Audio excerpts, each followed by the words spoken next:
Have you ever thought about getting a foldable phone, but then changed your mind because of that annoying crease down the middle of the screen? You're not alone. For years, the crease has been one of the biggest complaints when it comes to foldable devices, even though Samsung has come a long way with its Galaxy Z Fold series. That visible line where the screen bends just won't go away. The Galaxy Z Fold 7, which was just released, is the thinnest and lightest foldable Samsung has ever made. It feels more refined, more polished, and generally better in every way than the ones before it. But still, that crease is there, and for some people, it's enough to keep them from buying into the foldable experience. Now, here's where things start to get interesting. A new report from well-known analyst Ming-Chi says Samsung might be working on a real fix for the crease problem.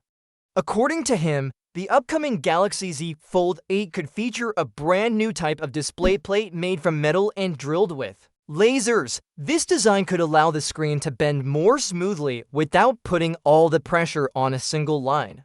In theory, this would finally eliminate the crease, or at least make it so minor that you wouldn't even notice it. That would be a big deal for people like me and maybe you too who have been waiting for that one last improvement before switching to foldables.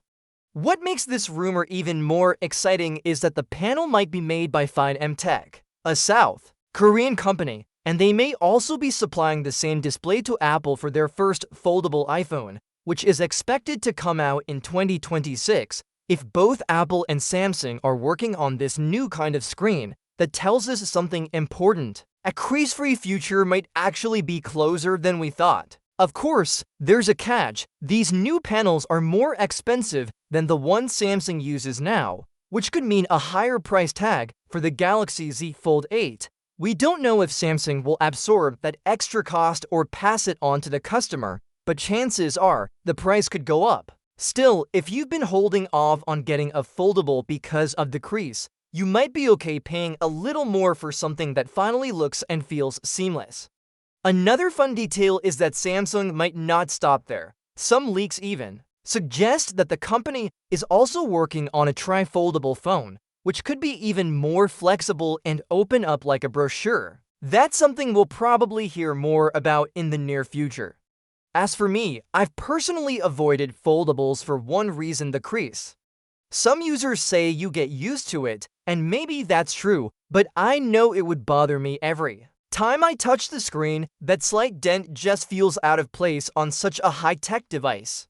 So if the Galaxy Z Fold 8 really does fix this with the help of that new laser-drilled display plate, would you spend just $25 more if it meant getting a much better phone? Before you hit that buy button for the Galaxy A56 in the United States, hold on, because Samsung has quietly dropped a deal that might completely change your decision. The Galaxy A56 just launched in the US at $499. It sounds like a solid deal, especially since this phone has been out in other markets like the Galaxy A36, which arrived a while back. But Samsung may have purposely delayed the A56's launch in America, and now it's pretty clear why. The Galaxy S4, which normally costs $649, is now on sale for just $525. No trade-in, no special promo code, just a flat $125 off, bringing it just $25 above the A56, and that $25 makes a big difference. The Galaxy S4 gives you the Exynos 400E processor, which is miles ahead of the A56's Exynos 1480. If you look at benchmark scores like Geekbench, the S4 scores about 50% higher. It also comes with faster memory speeds, so everything from opening apps to gaming feels more responsive. Now let's talk about the display. The Galaxy S4 features a dynamic AMOLED to X screen that just looks better than the A56's panel. Colors pop more, and it's smoother in motion, especially when watching videos or scrolling. On top of that, the camera setup on the S4 is in a different league. It even includes an 8-megapixel zoom lens, which is completely missing on the A56, so if photography matters to you, this is an easy win. Then there's the software. With the Galaxy S4, You get the full Galaxy AI experience, which includes smart features that help you get more out of your phone. And don't forget Samsung DeX, which turns your phone into a mini computer when plugged into a monitor. That's something the A56 just doesn't offer. To be fair, the A56 does have a few things going for it. It will get one extra Android operating system update compared to the S24 and its battery is slightly larger with faster charging. But we're talking small gains, maybe a few hundred mAh extra in battery or a couple more watts in charging. Those things matter, sure, but they don't outweigh everything else the S24 brings to the table for just $25 more. You're getting better performance, better display, better camera, more software features, and overall a more future-proof phone. And this isn't just a temporary coupon offer that disappears in a flash. Samsung is offering this deal with. What if color alone could make you want a new iPhone? That's what Apple seems to be aiming for with the iPhone 17 lineup. This year, Apple isn't just changing how its phones work, they're changing how they look, and thanks to new renders. We now have a clear idea of what every iPhone 17 model will look like in its new colors. First off, the iPhone 17 Plus is officially gone, and in its place, we have the iPhone 17 Air. The Air is lighter and thinner, but its color choices feel kind of basic. While it gets a nice light blue shade that was originally meant for the Pro model, the rest of its options don't really stand out. The iPhone 17 base model gets purple, green, and a solid steel gray, which actually looks better than expected. But the star of the show is definitely the iPhone 17 Pro with its bold new orange finish. It's being seen as a fiery upgrade to last year's Desert Titanium and could become the standout color of the entire lineup. Apple has also included a color that looks white at first glance, but is much more than that.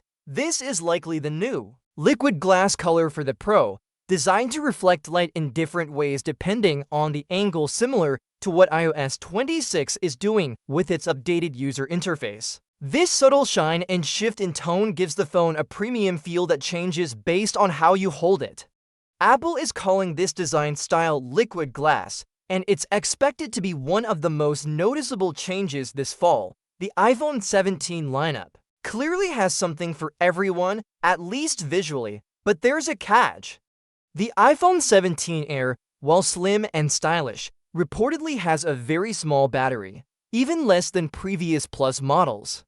Apple replaced the Plus series because of low sales, but unless the Air brings more useful features to the table, it might face the same problem. And that's where the color options become even more important, because without major internal upgrades, the look and feel of the phone may be its biggest selling point. When you look at how much Apple is changing, it stands out in the Western smartphone market. The Pro model has been redesigned, the Plus model is gone, the Air is new, and iOS 26 is getting a fresh visual update. That's more change than what Samsung and Google are offering this year. Samsung's Galaxy S26 and Google's Pixel 10 are expected before the iPhone 17 launch, but both companies are sticking with familiar designs and features. So if you're measuring how much innovation is happening, Apple seems way ahead at least in terms of design changes. Still, that doesn't mean